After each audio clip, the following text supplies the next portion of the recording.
Bonsoir et bienvenue à tous. Les titres du journal. Démarrage ce lundi sur toute l'étendue du territoire national de l'examen du certificat d'études primaires. Plus de 206 000 candidats planchent pour cet examen. Marque de tendresse, d'amour conjugal ou même rite adolescent, le baiser contribue au renforcement de nos défenses immunitaires selon les spécialistes. Il est si important que depuis les années 90, il est célébré tous les 6 juillet. Chaque jour, les États africains investissent des milliards de francs CFA dans l'importation de produits et si l'Afrique réduisait ses importations de produits pour produire et consommer lui-même, est un défi à relever.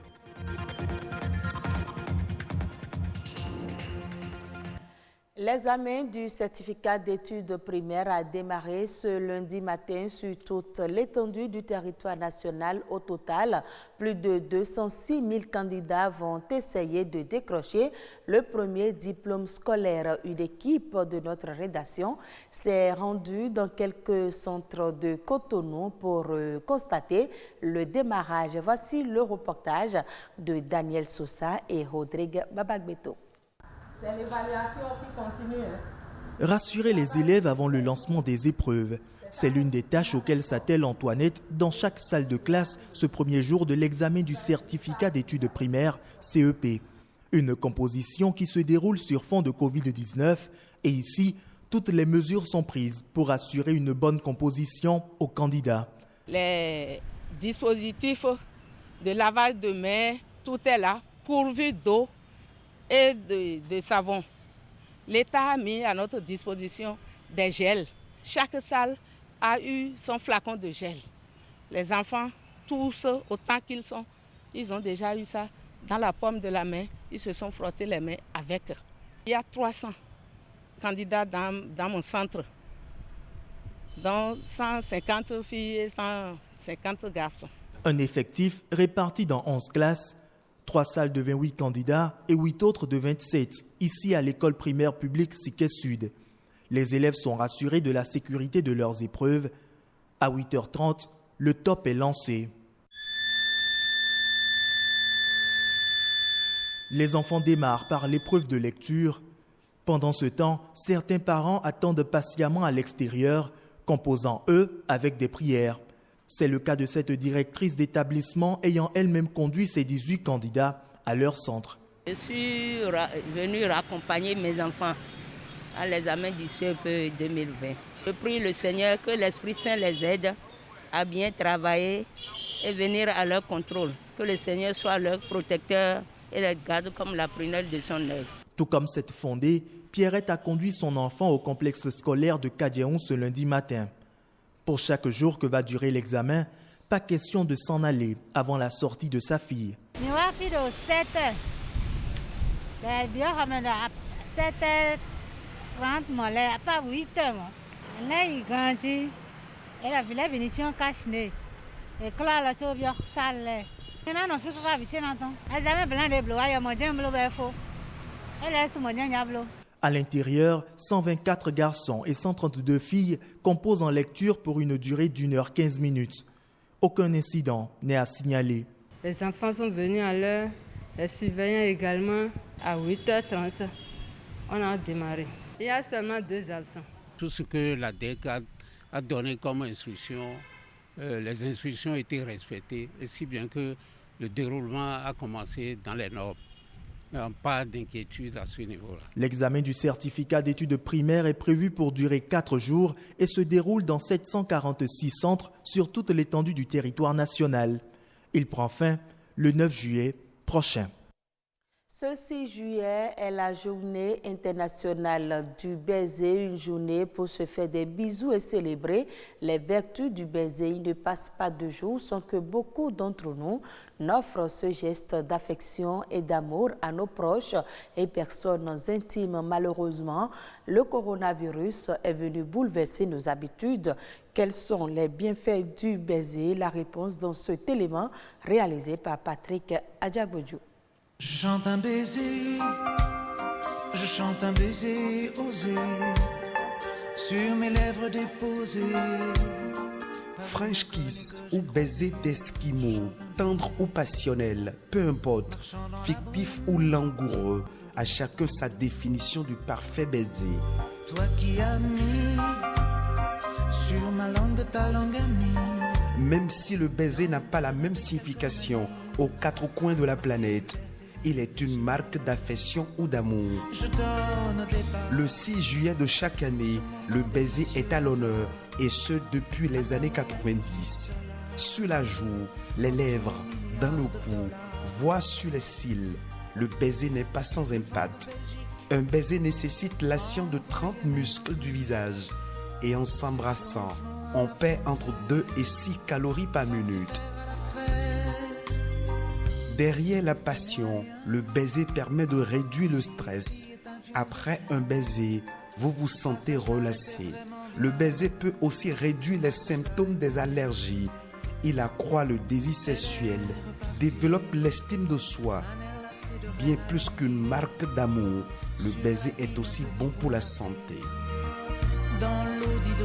Ce geste peut raviver la flamme dans le couple ou raffermir les liens d'affection entre membres d'une même famille.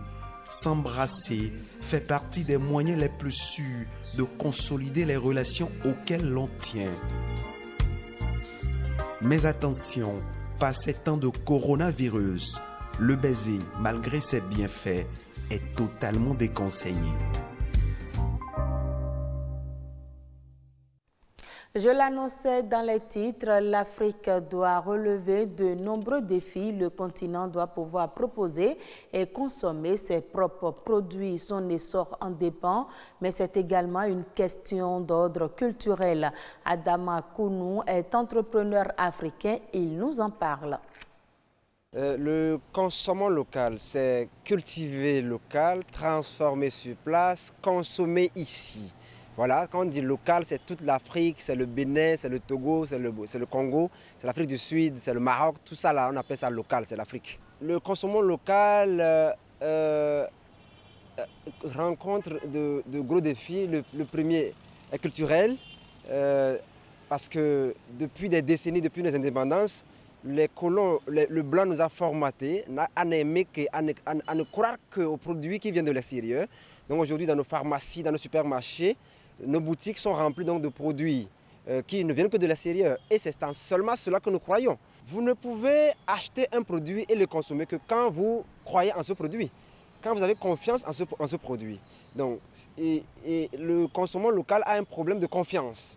Tout ce qui est fabriqué localement n'est pas bien, n'est pas de qualité, ne respecte pas les normes. Voilà, on ne croit pas à nos frères africains. Tout ce qui vient de l'extérieur est européen, est chic, est beau, etc. Donc voilà, c'est le gros problème du consommer local. Et souvent, nous percevons la chose sous l'angle agroalimentaire. Mais il y a l'angle textile, vestimentaire, il y a l'angle intellectuel, et puis tous les autres angles, l'angle stratégique aussi, politique aussi. Ce défi du consommer local va être relevé, selon moi, à 2 niveaux. Le premier niveau, c'est le niveau culturel. Nos parents produisaient africains, ils consommaient africains, ils avaient la santé, ils vivaient longtemps. Donc, consommer des produits de l'extérieur et abandonner les produits locaux, c'est perdre son identité. Donc c'est une question identitaire. Être africain, c'est produire africain, transformer, consommer africain.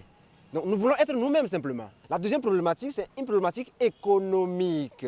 Tant que nous devons et nous allons consommer les produits de l'extérieur, nous allons continuer d'enrichir l'Asie, l'Europe, l'Amérique au détriment de l'Afrique qui a un gros problème au niveau politique, au niveau économique, social, la délinquance, etc. Les jeunes qui prennent le bateau, qui se noient parce qu'ils vont aller chercher l'emploi.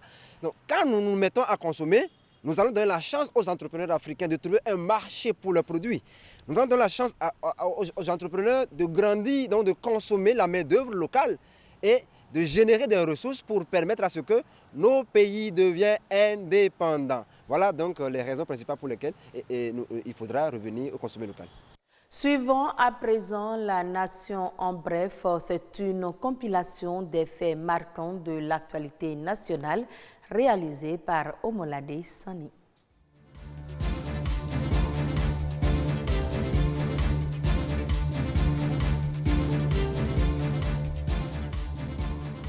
Le Bénin passe de pays à faible revenu à pays à revenu intermédiaire de la tranche inférieure.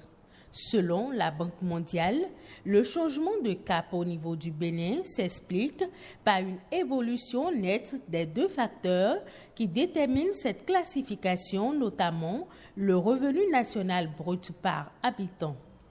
Les données divulguées par l'institution de Bretton Woods montrent que le RNB par habitant au Bénin est passé de 870 $ en 2018 à 1250 $ au 1er juillet 2019. Pour cette année, seulement 10 économies ont réussi à changer de catégorie. Les prévisions budgétaires du Bénin de l'année 2021 seront réduites de 3,5%. Le député Gérard Benonchi, président de la Commission des finances et des échanges de l'Assemblée nationale, a annoncé la nouvelle ce dimanche. Selon le député, le taux de croissance de 7,6% prévu pour le Bénin sera revu à la baisse. La crise sanitaire qui secoue le monde entier avec son corollaire des mesures de confinement prises par un certain nombre de pays ont atteint négativement l'économie mondiale et le Bénin n'y échappe pas. À en croire le député, le projet de loi de finances n'est pas encore détaillé. Il s'agit pour le moment des grandes orientations. Le Bénin veut mobiliser 100 milliards de francs CFA sur le marché des titres au troisième trimestre de l'année 2020. Selon l'agence UMO à titre, le Bénin veut uniquement mobiliser des obligations assimilables du Trésor auprès des investisseurs du marché financier régional. Le ministre de la Santé a présenté le point de la situation de la COVID-19 dans le pays. Selon Benjamin Humpati, le nombre de cas confirmés tourne autour de 1300. Le tiers des patients malades de la COVID-19 sont déclarés guéris, tandis que les 2 tiers sont encore sous traitement, soit à domicile ou sur un site de prise en charge et de traitement. Le nombre de décès est de 21.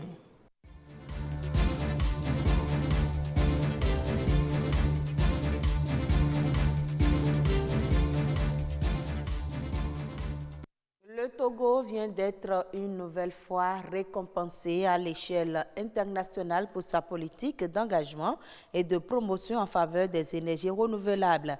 L'organisme gouvernemental chargé de garantir l'accès total à l'électricité à tout le Togo a en effet été distingué du prix HDN 2020 pour ses actions. Cette distinction annuelle récompense et promeut depuis 2001 l'énergie durable dans certaines parties de l'Europe et du monde en développement. 11 lauréats ont été sélectionnés cette année, parmi lesquels le Togo en Afrique est dans la catégorie innovation systématique pour l'accès à l'énergie. Retrouvez ce journal sur le site de l'ORTB, www.ortb.bj. Merci à vous de nous avoir suivis et très bonne suite de nos programmes.